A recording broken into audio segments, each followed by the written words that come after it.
کلمہ کی اقسام۔ کلمہ کی 3 اقسام ہیں۔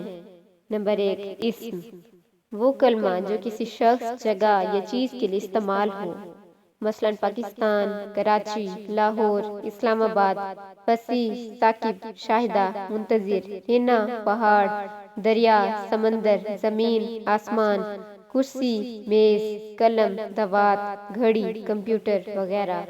نمبر 2، فعل۔ فعل وہ کلمہ ہے جس میں کسی کام کا کرنا، ہونا یا سہنا زمانے کے لحاظ سے پایا جائے۔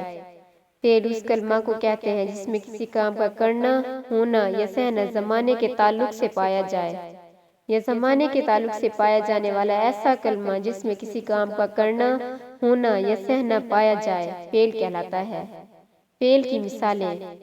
فعل کی مثالوں کے چند نمونے ملاحظہ کریں۔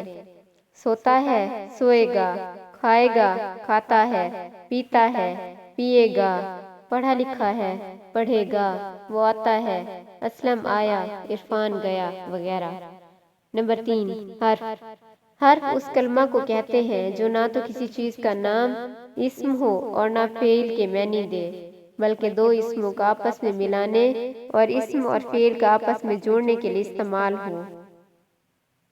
حرف وہ کلمہ ہے جو نہ تو اسم ہو اور نہ ہی فعل ہو، مگر اسم اور فعل کو آپس میں ملا کر مطلب پورا کرے، یا ایسا کلمہ جو نہ تو کسی چیز کا نام ہو اور نہ ہی کسی کام کے کرنے یا ہونے کے معنی دے، بلکہ اسم اور فعل کو جوڑنے کے لیے استعمال ہو، حرف کہلاتا ہے۔ حرف کی مثالیں۔ حرف کی مثالوں کے چند نمونے ملاحظہ کریں۔